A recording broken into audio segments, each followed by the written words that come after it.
वह है महासागरीय जल में लवणीयता का वितरण। तो महासागरीय जल में सबसे पहले जो प्रश्न आते हैं कि कितने प्रकार के लवणीय पदार्थ है, तो आपको शायद पता होना चाहिए कि 47 टाइप के यानी 47 प्रकार के महासागरीय जल में लवण पाया जाता है, यानी 47 टाइप्स। एग्जाम में कई बार आ चुका है कि महासागरीय जल में जो है लवण कितने प्रकार के होते हैं। लवण मीन्स सॉल्ट, और इसीलिए महासागरीय जल के पानी को हम लोग नहीं पीते हैं। वैसे घर पर भी अगर नमक डाल दिया जाए तो थोड़ा बहुत हम खा लेते हैं, ठीक है। अगर उसको भी ज़्यादा खा ले हम लोग तो पचता नहीं है, उल्टी होना शुरू हो जाएगा। ज़्यादा नमक खाने से आपके शरीर के परासरण दबाव बढ़ जाते हैं और फिर किडनी फेलियर होने लगता है, बीपी बढ़ जाते हैं। पता है, कई बार सिखाया भी जाता है कि नमक कम खाना चाहिए। तो महासागरीय जल के पानी को आप लोग नहीं पिए होंगे, मैं पिया हूँ। एकदम से पानी जैसे इसे उठाइएगा आपको एकदम लगेगा नून डाला हुआ पानी पी रहे हैं और कुछ नहीं। मुझे लगा पहले खट्टा लगेगा, नमकीन है तो कुछ कड़वा लगेगा, ऐसा कुछ नहीं है। मस्त लगता है कि हल्का सा गुनगुना सुसुम पानी है तो 1-2 घूंट में पिया हूँ, ऐसा नहीं कि नहीं। और जब भी जाता हूँ तो थोड़ा सा 1-2 घूंट पी लेता हूँ। मैं जानता हूँ कि भाई दूसरा पानी में पी लूँगा तो कोई अंतर पड़ने वाला नहीं है। तो चलिए यहाँ आते हैं कि 47 प्रकार के लवणीय पदार्थ महासागरीय जल में होते हैं, जिसमें सबसे ज़्यादा होता है आपका सोडियम क्लोराइड। ठीक चल रहा है जी, सोडियम क्लोराइड सबसे ज़्यादा होता है। अब देखेंगे हम, इसको याद रख लेंगे। उसके बाद magnesium chloride, sodium sulphate, magnesium sulphate, बहुत सारा चीज़ में पाया जाता है, लेकिन इसको हम थोड़ा सा आपके सामने मिटा रहा हूँ, ठीक है, कि आगे की नई चीज़ें हम आपको नोट कर सकें। तो देखिए है क्या, ये महासागरीय जल की लवणता। अब आपके सामने एक पृथ्वी बनी हुई है, यानी कि मैं ग्लोब भी आपके सामने ला देता हूँ ताकि आप देखें, इसको समझने का प्रयास करें, फिर इस मैप पर समझाएंगे। सबसे पहले यहाँ देखेंगे आप कि ये पृथ्वी है और पृथ्वी जो है ये पश्चिम से पूर्व की ओर घूमती है। मैं बिल्कुल वैसा ही घुमा रहा हूँ। पृथ्वी जो है वो थोड़ा सा झुकी हुई है, जैसा कि इधर देख रहे हैं एंगल पर आप, हल्का सा जो झुकी हुई है वो 23.5 डिग्री झुकी है। अगर बिल्कुल ऐसे रहती तो 90 डिग्री पर एकदम रहती पृथ्वी, लेकिन झुक गई है। इसको सीधा करेंगे तो देखिए थोड़ा सा ऐसे बेंड है, यानी कि अगर देखा जाए तो क्षैतिज तल से पृथ्वी 66.5 डिग्री उठी है, और अगर वर्टिकल देखा जाए तो 23.5 डिग्री झुकी हुई है पृथ्वी। तो ये झुकी हुई है, और ये जो है आपके पश्चिम से पूर्व की ओर पृथ्वी 24 घंटे में एक घूर्णन पूरा कर लेती है, और 365 दिन में सूर्य की एक परिक्रमा को क्या करती है, पूरा कर लेती है। अब रहा कि सूर्य का जो है इस पृथ्वी के परिक्रमण के दौरान आभासी उत्तरायण और आभासी दक्षिणायन होता है। कल भी क्लास में मैंने कहा था, तो वही मैं इस दिशा में सूर्य बना दिया हूँ। देखिए ये सूर्य है, और ये सूर्य का जो प्रकाश किरण है आपको ये देखिए कर्क रेखा पर, यहाँ देखिए विषुवत रेखा पर, और यहाँ देखिए आपको मकर रेखा पर पड़ रहा है। यानी सूर्य इतना ही बीच में रह जाता है। सूर्य तो एक ही है, सूर्य न उत्तर जाता है न दक्षिण, लेकिन आभास होता है क्योंकि पृथ्वी ही उत्तर होती है, पृथ्वी ही दक्षिण होती है। कल भी मैंने आपको समझाया था। तो यहाँ देखेंगे आप कि सूर्य की रोशनी यहाँ भी ज्यादा होगी, यहाँ भी ज्यादा होगी, यहाँ भी ज्यादा होगी। अब होता क्या है कि सूर्य एक बार यहाँ से ऐसे यहाँ तक आता है, और फिर यहाँ से लौटकर यहाँ तक जाता है, फिर ऐसे लौटकर यहाँ तक आता है, और यहाँ से लौटकर यहाँ तक जाता है। तो यानी आने और जाने में देखिए यहाँ से 2 बार गुजरा विषुवत रेखा से, एक बार आया और एक बार लौटा। यानी विषुवत रेखा के पास से 2 बार गुजर जाता है सूर्य, जब वह कर्क रेखा पर एक बार पहुंच पाता है और मकर रेखा पर एक बार पहुंच पाता है। तो वैसी स्थिति में यहाँ लवणीयता में डिफरेंसेज आ जाता है, एक ध्यान रखिएगा। यानी विषुवत रेखा पर सूर्य की रोशनी ज्यादा मिलती है, और यह कारण है कि विषुवत रेखा पर वाष्पीकरण ज्यादा होगा, और जहाँ वाष्पीकरण ज्यादा होगा निश्चित रूप से शुद्ध पानी उड़ेगा, तो लवणीयता की मात्रा वहाँ ज्यादा होगी, यानी सॉल्टिनिटी ज्यादा होगी। लेकिन वहाँ एक और समझना है तो सिंपल हो जाता कि विषुवत रेखा पर सूर्य की रोशनी ज्यादा, हालांकि मैं गलत बोल रहा हूँ लेकिन उस थ्योरी पर बोल रहा हूँ कि विषुवत रेखा पर गर्मी ज्यादा तो लवणीयता ज्यादा। तो जैसे जैसे इधर बढ़ेंगे लवणीयता घटते जाएगा, जैसे जैसे इधर बढ़ेंगे लवणीयता घटते जाएगा। लेकिन ऐसा होता नहीं है। आप ताप के वितरण को देखें, बिल्कुल सही था कि विषुवत रेखा से ध्रुव की ओर बढ़ रहे हैं तो ताप कम हो रहा है, विषुवत रेखा से ध्रुव की ओर बढ़ रहे हैं तो ताप कम हो रहा है। इसलिए एक ही लाइन में आप समझ सकते थे कि विषुवत रेखा से ध्रुवों की ओर बढ़ने पर महासागरीय जल के ऊपरी भाग के टेम्परेचर कम होते जाते हैं। ध्रुवों कर देंगे, उत्तरी ध्रुव, दक्षिणी ध्रुव, ध्रुवों बहुवचन, तो ईंधन से ताप कम होते जाते हैं। आप कर देंगे, सही हो जाएगा लाइन। लेकिन यहाँ लवणीयता में अंतर आ जाएगा। कारण क्या है कि केवल वाष्पीकरण उत्तरदायी नहीं होता लवणीयता के लिए, शुद्ध जल की पूर्ति भी उत्तरदायी होता है। अगर शुद्ध जल महासागरों में गिरता रहेगा तो लवणीयता की मात्रा क्या होगी? कम होगी। अगर शुद्ध जल नहीं गिरेगा और केवल वाष्पीकरण होता रहे तो लवणीयता की मात्रा स्वयं वो बढ़ जाएगी। एक बाल्टी में आप 1 किलो नमक डालकर रख दीजिए धूप में, और एक बाल्टी में दूसरे में भी 1 किलो नमक डाल कर रख दीजिए धूप में। लेकिन किसी बाल्टी में ए में आप लगातार शुद्ध पानी डालते रहिए और बी में मत डालिए। कुछ देर बाद पता चलेगा बी का पानी सूख कर आधा हो गया। जब आधा हो जाएगा उसके पानी को जीभ पर डालिएगा, ज्यादा सॉल्ट नजर आएगा, यानी टेस्ट में लगेगा। और जिसमें शुद्ध पानी आप डाल रहे हैं तो वहां कम नजर आएगा, यानी कम टेस्ट लगेगा। तो सीधी सी है कि इसमें शुद्ध जल आप डालते रहे, जितना वाष्प बना उतना आ गया। अब वहां पर आप नहीं डाल रहे, भाप बनकर शुद्ध उड़ गया, तो जो सॉल्ट वाला वाटर है वो रह गया, तो नमकीन ज्यादा लगेगा। तो यानी लवणीयता के वितरण जो पृथ्वी पर है, चाहे वो क्षैतिज हो चाहे वो वर्टिकल हो, गहराई के साथ हो, ये दोनों ताप के साथ साथ शुद्ध जल की पूर्ति पर भी निर्भर करता है। यानी शुद्ध जल की पूर्ति अगर हो रही है तो निश्चित रूप से वहां लवणीयता की मात्रा कम होगी, और शुद्ध जल की पूर्ति नहीं हो रही है तो लवणीयता की मात्रा अधिक होगी। अब कल के कक्षा यदि आप किए होंगे तो निश्चित रूप से आप लोगों को पता होगा। मैंने कल के कक्षा में बताया था कि विषुवत रेखा पर सूर्य के ताप ज्यादा पड़ते हैं, और सूर्य के ताप ज्यादा पड़ने के बाद वहां वाष्पीकरण अधिक होता है। लेकिन कुछ ही देर बाद में यहाँ पर बादल बन जाते हैं, और वो बादल जो है संघनन की क्रिया करके और फिर लगातार वर्षा करता है, तो शुद्ध जल की पूर्ति हो जाती है। अर्थात विषुवत रेखा के महासागरीय जल के ताप बढ़ते जरूर हैं, लेकिन ऊपरी भाग में ताप शुद्ध जल के वर्षा होने से कम भी हो जाते हैं।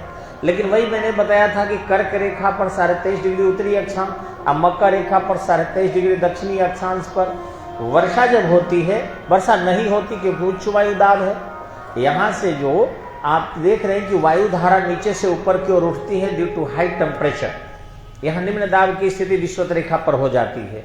और जब लो प्रेशर हो जाएगा, निम्न दाब हो जाएगी, तो वैसी स्थिति में ऊपर उठेगा, और ऊपर उठेगा तो कहीं ना कहीं तो गिरेगा पानी। मान लीजिए पाइप यहाँ ले लिए और उस पाइप से पानी से हम बौछारा पानी ऊपर फेंक रहे हैं, तो क्या ऊपर पानी जाके फिर पाइपे में घुसता है? नहीं, अगल बगल गिरता।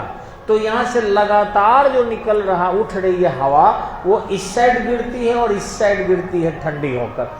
तो उत्तरी गोलार्ध में गिरी मकर कर्क रेखा पर, और दक्षिणी गोलार्ध में गिरी तो मकर रेखा पर। तो जब हवा गिरेगी तो प्रेशर क्या होगा?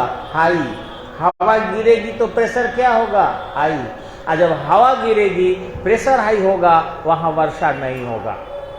और मैंने कल भी बताया था आपको कि ऐसी स्थिति में कर्क रेखा पर और मकर रेखा पर वर्षा नगण्य होती है, और जब वर्षा नहीं होगी तो वैसी स्थिति में वहां शुद्ध जल की पूर्ति नहीं होगी, और जब शुद्ध जल की पूर्ति नहीं होगी तो रेगिस्तान भी होगा।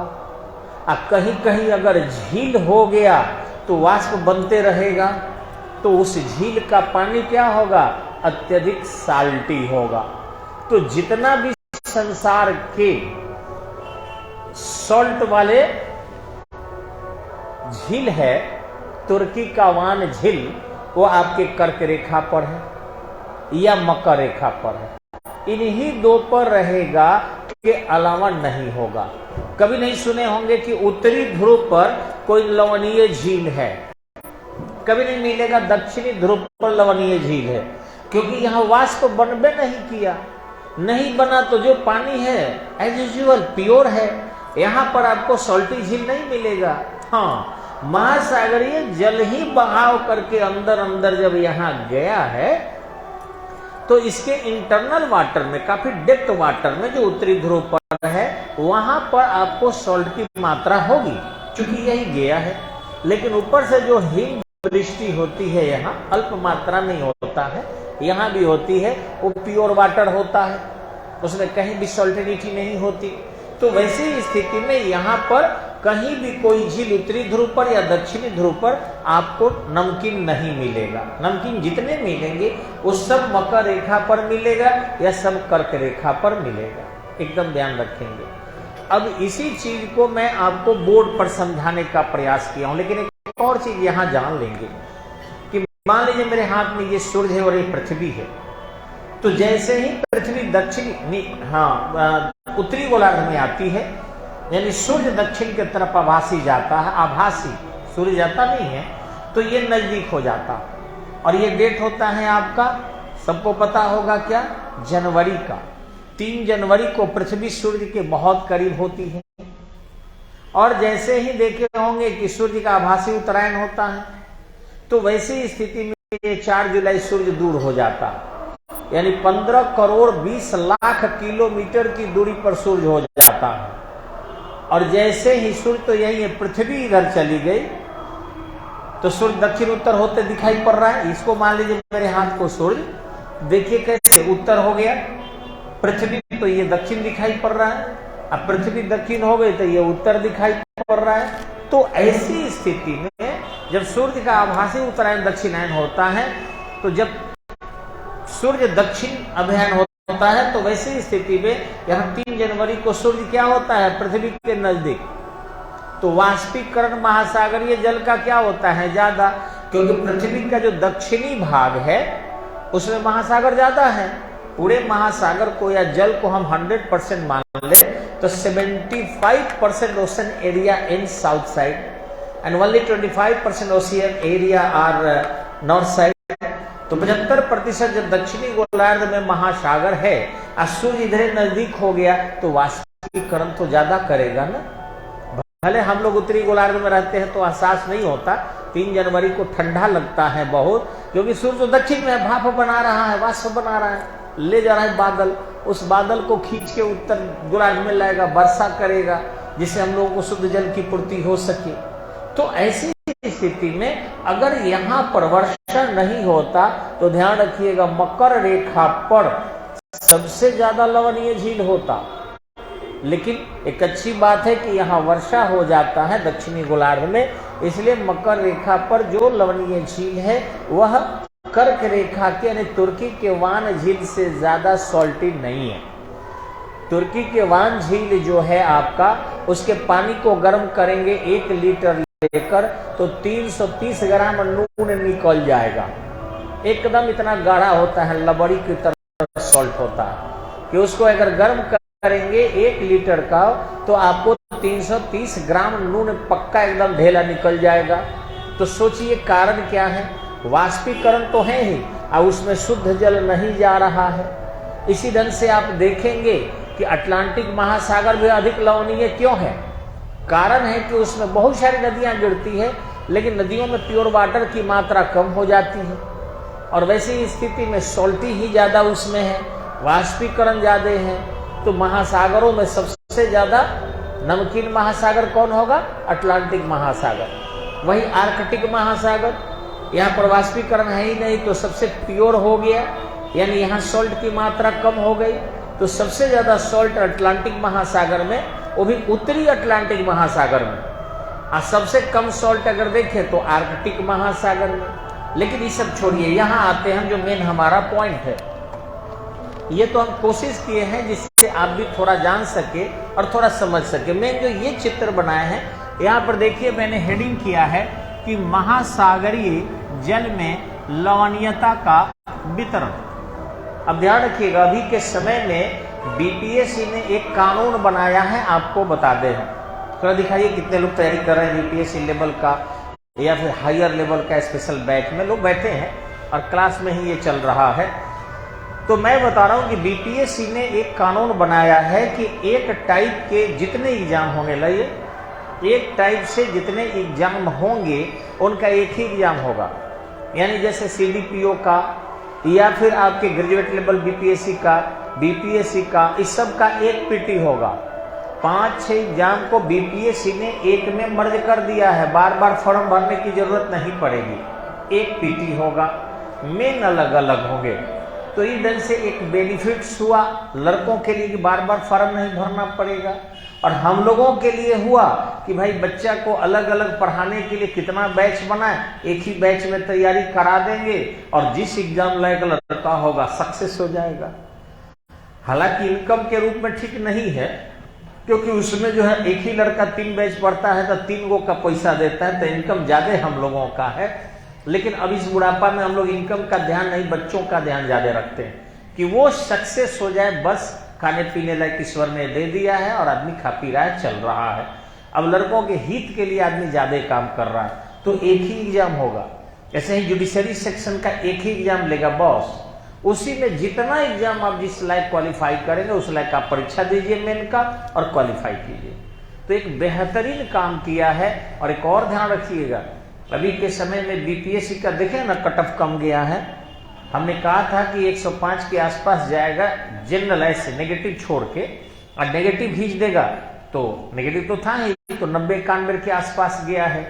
तो इस तरीके से क्यों अगला बार फिर बढ़ जाएगा, एक ध्यान रखिएगा। बच्चे जो है नेगेटिव क्वेश्चन अब कम से कम बनाएंगे, देख लिए क्या आंसर है, लेकिन क्वेश्चन के स्टैंडर्ड देखकर लग रहा है कि अब जो ऑनलाइनर पढ़ेंगे बेटा वो गए, जो एकदम से छोटे छोटे गाइड पढ़ेंगे वो गए, जो टपोरी जीके पढ़ेंगे वो गए। अब समझ जिनके पास होगा और वस्तुनिष्ठ पढ़ेंगे, व्याख्यात्मक पढ़ेंगे, ऑब्जेक्टिव नहीं व्याख्यात्मक पढ़ेंगे, अब वही सक्सेस होंगे। और ऐसे क्वेश्चन पहले भी आ रहे थे, ऐसा नहीं कि नहीं आ रहे थे। तबे तो देखिए कि कट ऑफ काफी हाई जा रहा था लड़कों का। और वही चीज है, जो व्याख्यात्मक पढ़ता है वही ऑब्जेक्टिव केवल रटेंगे, वन लाइनर तो अब सक्सेस नहीं होंगे, इतना क्लियर है। इसलिए ये जो हम बता रहे हैं आपको, इसमें हजारों हजार क्वेश्चन टेकअप होगा, इसको समझ लीजिए। खुद ऑब्जेक्टिव हम बनाएंगे तो आपको पता चलेगा कि कितने क्वेश्चन आते हैं। देखेंगे सबसे पहले यहां मैंने आपको नॉर्थ पोल बनाया है 90 डिग्री, यहां मैंने आपको उपध्रुवीय वृत्त बनाया है। देखिए यहां लिखे भी है कि ये देखिए ये 90 डिग्री है, सारा 66 डिग्री क्या है उपध्रुवीय वृत्त है, सारा 23 डिग्री उत्तरी अक्षांश में क्या हो गया कर्क रेखा, ये 0 डिग्री जो है बीचों बीच से विषुवत रेखा जिसको इक्वेटर भी कहते हैं, 0 डिग्री अक्षांश भी कहते हैं, दीर्घ वृत्त भी कहते हैं। ठीक इसी ढंग से दक्षिण में आपके मकर रेखा और ये उपध्रुवीय वृत्त, ये साउथ पोल, ये 90 डिग्री होता है। तो इस तरीके से ये पूरा का पूरा एक पृथ्वी है और ये रेखा है, इसे समझने का प्रयास करेंगे हम। सबसे पहले हम विषुवत रेखा पर आते हैं, यानी कि इस पार्ट में। अब इस पार्ट में अगर हम क्षैतिज नहीं बल्कि ऊर्ध्वाधर ऐसे देखते हैं नीचे की तरफ भीतर, तो आपको पता होगा कि अगर पानी को इस मात्रा में ले ले तो सूर्य की जब रोशनी पड़ेगी तो वाष्प बनेगा, लेकिन फिर रोज के रोज विषुवत रेखा पर वर्षा होती है, तो वर्षा हो गया तो शुद्ध जल की पूर्ति हो गई, तो शुद्ध जल की पूर्ति हो गया तो ऊपरी भाग में लवणीयता क्या होगा कम, और नीचे जाएंगे तो अधिक, और फिर नीचे जाएंगे तो कम कम कम कम कम, यानी सबसे ऊपरी भाग में कम अधिक कम कम कम। देखिए वही लिखे हैं कम अधिक कम कम कम, तीर के निशान बनाए हैं, समझ गए होंगे कि सबसे ऊपरी भाग में वर्षा के जल के पूर्ति प्रतिदिन होने के कारण 1-2 मीटर तक लवणीयता की मात्रा कम होती है, गहराई बढ़ने पर लवणीयता की मात्रा अधिक होती है, और जैसे जैसे फिर गहराई बढ़ती जाती है लवणीयता की मात्रा कम होती चली जाती है। यहाँ देखेंगे आप कर्क रेखा पर, यहाँ होता क्या है, ऐसे ले ले तो वाष्पीकरण हो रहा है लेकिन वर्षा नहीं हो रही है, तो यहाँ शुद्ध जल उड़ जाए तो सोल्टिए ना बचेगा, तो सबसे ऊपरी भाग में लवणीयता की मात्रा क्या होगी अधिक, गहराई बढ़ेगा तो कम कम कम कम कम, यहाँ देखिए अधिक कम कम कम कम, तीर के निशान बनाए हैं जैसे समझ लीजिए। यहाँ देखिए जैसे विषुवत रेखा पर होता है वैसे ही यहाँ उपध्रुवीय वृत्त पर, और ठीक वैसे ही आपके यहां होगा उपध्रुवीय वृत्त पर। तो यहां क्या होता है कि ऊपरी भाग में वाष्पीकरण हो गया, चक्रवातीय वर्षा होने से वर्षा भी हो गई, तो ऊपरी भाग में लवणीयता कम, नीचे अधिक, फिर नीचे कम कम कम कम कम। ये ध्रुव पर देखेंगे वैसे ही वाष्पीकरण होबे नहीं करता है, यहां भी वाष्पीकरण होबे नहीं करता है। तो वाष्पीकरण नहीं होगा या कम होगा। ऐसे पानी के बारे में जानते हैं, फिजिक्स में कहा गया कि जल अपने हर अवस्था में वाष्पीकरण करते रहता है। वह द्रव होगा तब भी वाष्पीकरण, गैस होगा तब भी गैसों से उड़ेगा, और ठोस होगा बर्फ के रूप में तब वो वाष्प निकलते रहता है।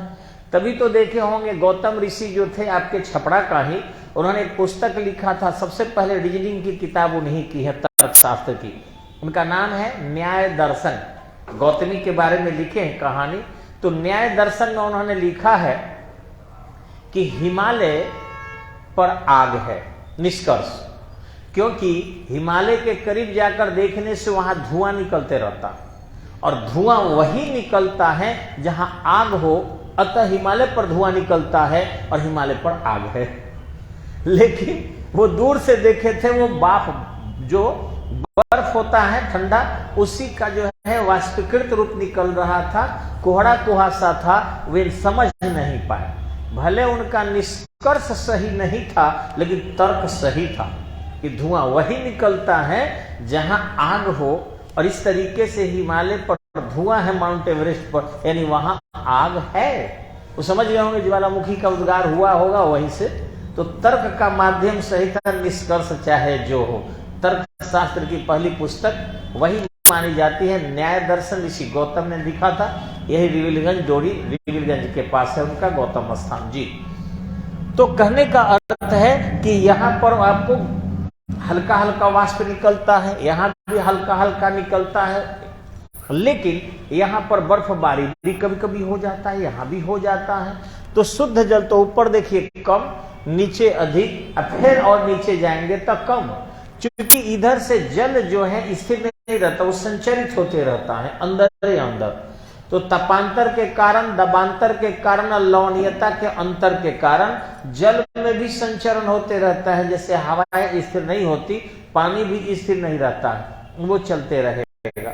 आपको देखना हो तो एक गिलास पानी ले लीजिए और एक मुट्ठी चीनी डाल दीजिए, और ठीक एक दिन बाद उस पानी को आप पिएंगे, ऊपर वाला पानी भी मीठा लगेगा। कैसे आ गया?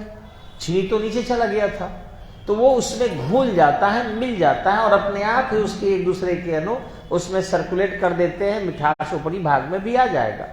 तो वही चीजें मिलाएंगे तो जल्दी आ जाएगा, लेकिन धीरे धीरे वो उस मिठास को चारों तरफ घुमा देता है वो भी। तो यहाँ भी ऐसे ऐसे, पृथ्वी तो ऐसे भी घूर्णन परिक्रमण करती है, तो जल संचरण का अवसर मिलता ही है। तो यहाँ की जो गर्म जल है वो धीरे धीरे अंदर अंदर नीचे पहुंच जाता है वहां, और जब यहाँ के जल जाएगा तो लवणीय है तो लवणीयता तो ले ही जाएगा। तो ऊपरी भाग में बर्फ है इसलिए बर्फ रहता है शुद्ध, नीचे यहाँ के जल जाते हैं तो लवणीय जाते हैं इसलिए लवणीयता अधिक, और काफी नितल में जाएंगे तो लवणीयता कम। तो ध्रुवीय क्षेत्र में भी जाएंगे तो ऊपर लवणीयता कम, नीचे अधिक, सबसे नीचे कम। यहाँ भी वही देखिए, कम अधिक कम, कम अधिक कम। केवल आपका दो ही इलाका है जिसको हम कर्क रेखा कहते हैं और फिर आपके मकर रेखा कहते हैं। यही दो है, कर्क रेखा मकर रेखा। इन दो के ऊपरी भाग में लवणीयता अधिक होती है और गहराई बढ़ने से कम होती जाती है। ये कंटिन्यूअस इस टाइप के होता है, ओनली दो प्लेस पर या उसके आसपास के क्षेत्र में, कर्क रेखा पर मकर रेखा पर। बाकी जितना भी लोकेटेड प्लेस है उसके ऊपरी भाग में लवणीयता कम, नीचे अधिक, फिर कम कम कम होती है। ठीक है। अब रहा कि कहीं कहीं और भी लवणीय झील पाए जाते हैं। कारण क्या है कि वृष्टि छाया में पड़ जाए और वहां वाष्पीकरण होता रहे, लेकिन शुद्ध जल की पूर्ति वहां न हो तो नहीं होगी, तो निश्चित रूप से वहां भी लवणीयता का हो जाएगी, बढ़ जाएगी। लेकिन कर्क रेखा पर मकर रेखा पर ही रेगिस्तान भी ज्यादा हैं और जितने ज्यादा आपके लवणीय झील देखेंगे वो सब कर्क रेखा मकर रेखा पर ही स्थित है। क्लियर? किसी को कोई दिक्कत? अब देखिए ऑब्जेक्टिव कैसे आएंगे जो एग्जाम में आए हैं वो आपको हम ऑफलाइन में करेंगे। आते हैं एक एक करके पूछेंगे। नमस्कार।